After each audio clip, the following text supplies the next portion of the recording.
स्वागत है दोस्तों मेरे चैनल म्यूज़िक अड्डा पर आप सभी का। मैं उम्मीद करता हूं कि आप अच्छे होंगे। जैसा कि आप जानते हैं कि बिहार स्टेट पेपर 2 का एग्ज़ाम जो है चल रही है, तो संगीत की परीक्षा भी होगी, तो उसके मद्देनज़र आपके लिए स्पेशल ऑब्जेक्टिव क्वेश्चन तैयार किया है। तो हमारे चैनल से जुड़ जाइए, हमारे चैनल को सब्सक्राइब ज़रूर करें, शेयर करें, लाइक करें, लाइक भी करें दोस्तों, हमारी हौसला अफजाई के लिए। और गुरु दक्षिणा में सब्सक्राइब करना तो बनता है दोस्तों। तो आइए, कर्नाटक संगीत का पितामह किसे कहा जाता है? पुरंदरदास को। किसे कहा जाता है? पुरंदरदास को। सबसे प्राचीन वाद्य कौन सी है? सब जानते हैं, वीणा है ना। कौन मुग़ल शासक वीणा वादन के लिए प्रसिद्ध था? तो औरंगजेब। मुग़ल सम्राट अकबर किस वाद्य यंत्र को बहुत ही कुशलता से बजाता था? क्या? नगाड़ा, जिसको हम लोग नगाड़ा कहते हैं दोस्तों। तो ये बहुत इंपॉर्टेंट क्वेश्चन है। ये जो आपके स्क्रीन पर 4 क्वेश्चन, ये बहुत इंपॉर्टेंट क्वेश्चन है। अगला है, राग शब्द का सर्वप्रथम उल्लेख किस ग्रंथ में मिलता है? तो बृहदेशी, आप सब जानते हैं, बृहदेशी जो है वह मतंग ने लिखा था, है ना। जैसा कि पेपर 1 में एग्ज़ाम में आया था संगीत के कि बृहदेशी में कितने अध्याय हैं, है ना। तो उसी तरह अध्याय ना पूछ करके अब पूछ सकता है राग शब्द का प्रयोग। या पूछ सकता है बृहदेशी के लेखक कौन है? तो मतंग मुनि है ना। आपके स्क्रीन पर है। जाति शब्द का उल्लेख सर्वप्रथम किस ग्रंथ में? नाट्यशास्त्र में भरत मुनि ने लिखा था।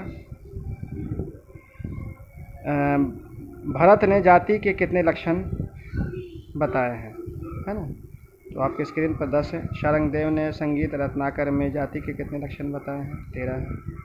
तो ये बहुत ही महत्वपूर्ण VVI क्वेश्चन है जो आपके स्क्रीन पर है दोस्तों।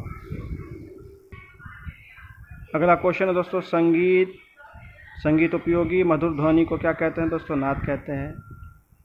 नाद के कितने प्रकार हैं? 2 प्रकार है। नाद के प्रकार के नाम आहत नाद, अनाहत नाद, है ना। नाद के कितने लक्षण हैं? 3 हैं। नाद की जाति को क्या कहते हैं? टिम्बर कहते हैं। सहायक नाद को क्या कहते हैं? हार्मोनिक कहते हैं, है ना। नाद की ऊंचाई नीचाई को क्या कहते हैं? तारता कहते हैं। नाद का छोटा बड़ा को क्या कहते हैं? तीव्रता कहते हैं। तो याद रखना है दोस्तों। ऐसा नहीं है कि संगीत का जो सिलेबस है वो पेपर 1 और पेपर 2 के लिए कोई बहुत अलग से नहीं है। पेपर 1 में या पेपर 2 में बस यही है कि थोड़ा स्टैंडर्ड चेंज कर देगा, इसको घुमा के क्वेश्चन पूछेगा, ठीक है। तो आपको पेपर 2 में अच्छा से एग्ज़ाम देना है और आपको सफलता हासिल करना है दोस्तों, है ना। श्रुतियाँ कितनी हैं? तो 22 है। क्वेश्चन आएगा बीच में डाल देगा, आगे पीछे कर देगा, ठीक है। स्वर कितने प्रकार के हैं? तो 2 प्रकार के हैं, शुद्ध स्वर और विकृत स्वर। कुल स्वरों की संख्या 12 है ना। शुद्ध स्वरों की संख्या 7 है। तो ये आप सब जानते हैं। तो इस क्वेश्चन को दिमाग में रख लेना कि क्वेश्चन आएगा, क्वेश्चन नहीं आएगा सो नहीं है, क्वेश्चन आएगा।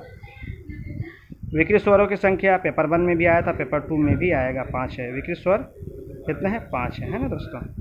तो आपको ये ध्यान रखना है कि आपको हौसला पस्त नहीं करना, हौसला अफजाई करना है, ठीक है दोस्तों। हौसला को कायम रखना है अपने, ठीक है। विकृत स्वर के नाम कोमल विकृत और तीव्र विकृत है ना।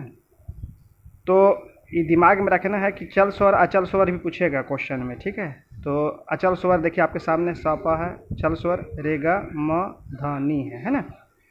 तो ये दिमाग में रखना। वे स्वर जो सदैव शुद्ध होते हैं क्या कहलाते हैं? हो सकता है ऐसे घुमा के पूछ दे, तो अचल स्वर कहलाते हैं। क्या कहलाते हैं? वे स्वर जो हमेशा यानी सदैव शुद्ध होते हैं तो क्या कहलाते हैं? अचल स्वर कहलाते हैं, है ना।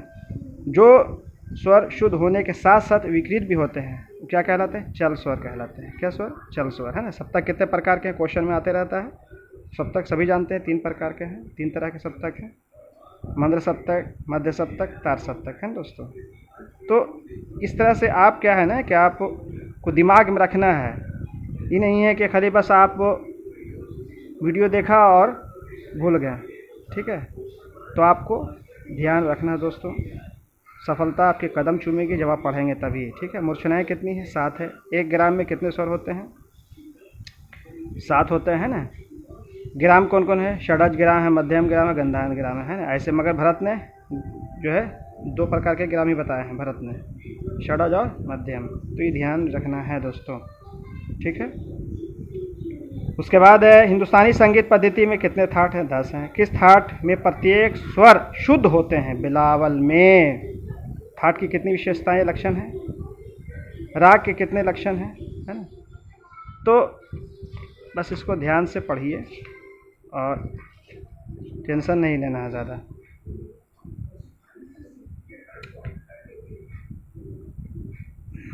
अगला क्वेश्चन देखिए, आलाप कैसा गान है? अनिबंध है। प्राचीन काल में आलाप को ये कितने प्रकार थे? 4। तान कितने प्रकार के हैं? 12 है। ये सब क्वेश्चन आ सकता है, ये क्वेश्चन तो आएगा ही आएगा। प्राचीन काल में कुशल ध्रुपद गायक को किस नाम से पुकारा जाता था? कलावंश से, है ना।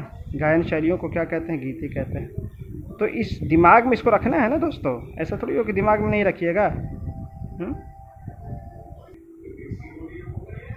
अगला भी महत्वपूर्ण क्वेश्चन है, ध्रुपद की रचना किसने की? ग्वालियर के राजा मान सिंह तोमर ने की, है ना। तो ये दिमाग में रखना है। ध्रुपद की रचना किस शताब्दी में हुई? 15वीं शताब्दी में। एग्जाम में आएगा, पेपर 2 म्यूजिक में आएगा। ध्रुपद किस प्रकार की गीत है? गंभीर प्रकृति का। प्राचीन काल में ध्रुपद की कितनी शैलियाँ थी, है ना। प्राचीन काल की बात हो रहा है। ध्रुपद का अंतिम भाग को क्या कहते हैं? अभोग। ध्रुपद के साथ किस अवनतवाद की संगति की जाती है? प्राचीन काल में पखावज और आधुनिक काल में तबला, ठीक है। किस गीत को मर्दाना गीत कहते हैं? किस गीत को मर्दाना गीत कहते हैं? ध्रुपद को कहते हैं, ठीक है। किस गीत को मर्दाना गीत कहते हैं? ध्रुपद को कहते हैं। प्राचीन काल में ध्रुपद के कितने भाग थे? 4। स्थायी, अंतरा, संचारी और अभोग। वर्तमान समय में ध्रुपद की कितनी भाग हैं? 2 है, स्थायी और अंतरा। दिमाग में रख लीजिएगा। और ये पूछेगा ताल के बारे में, ध्रुपद किस ताल पे बजाई जाती है? 4 ताल, 3 ताल, सूल ताल, है ना। ध्रुपद की संगति है पखावज, ठीक है। धमार ताल किस में गाया जाता है? धमार ताल में गाया जाता है। धमार ताल के साथ क्या बजाते हैं? माने किसका संगति है? पखावज का है, ठीक है। धमार को का दूसरा प्रकार यानी दूसरे किस भाषा दूसरा कौन सा शब्द का उपयोग किया जाता है? होरी या होली। तो ये तो एग्ज़ाम में आता है, आएगा, आप लोग के टेंशन नहीं लेना है ज़्यादा, ठीक है। ख्याल किस भाषा का शब्द है? फारसी का है। ठुमरी कहाँ प्रसिद्ध है? बनारस, लखनऊ, पंजाब। ठुमरी कहाँ प्रसिद्ध है? बनारस, लखनऊ, पंजाब। ठुमरी का आविष्कार किसने किया? वाजिद अली शाह अख्तरपिया ने। टप्पा अधिकतर किस भाषा में होती है? पंजाबी भाषा में। याद रखना दोस्तों, टप्पा किस राग में गाया जाता है? आता है एग्जाम में। काफ़ी, भैरवी, खमाज, देश। टप्पा के कितने भाग हैं? 2 हैं। टप्पा का आविष्कार किसने किया? गुलाम नबी शौरी ने। तराना में कैसे शब्द होती है? अरबी, फारसी, ठीक है। चारों वेदों की रचना किस काल में हुई थी? बता सकते हैं? बताइए। वैदिक काल में। किस वेद में संगीतमय है? साम वेद में, याद रखिएगा। सामगान में कितने स्वर प्रयोग किए जाते हैं? आपके सामने स्क्रीन पर है। हाँ, वादी स्वर को किन किन नामों से जाना जाता है? अंश स्वर, जीव स्वर, प्रधान स्वर और बहुल स्वर। किस स्वर को राग रूपी राज्य का राजा कहा जाता है? वादी स्वर को। और किस स्वर को वादी रूपी राजा का मंत्री कहा जाता है? संवादी स्वर को। तो ये दिमाग में रखना है दोस्तों, ठीक है। उसके बाद है आश्रय राग कितने हैं? 10 है, ठीक है। पूर्वार्ध सप्तक क्या है? 12 बजे दिन से 12 बजे रात तक। उत्तरार्ध सप्तक क्या है? 12 बजे रात से 12 बजे दिन तक। या क्वेश्चन आएगा, इसीलिए हम बता रहे हैं। सप्तक के पूर्वांग क्या है? सारे ग म प। सप्ताह के उत्तरांग क्या है? म प ध नि सा, है ना। संधि प्रकाश राग समय। तो ध्यान से आपको पढ़ना है। परमेल प्रवेशक राग कौन है? जय जयवंती है।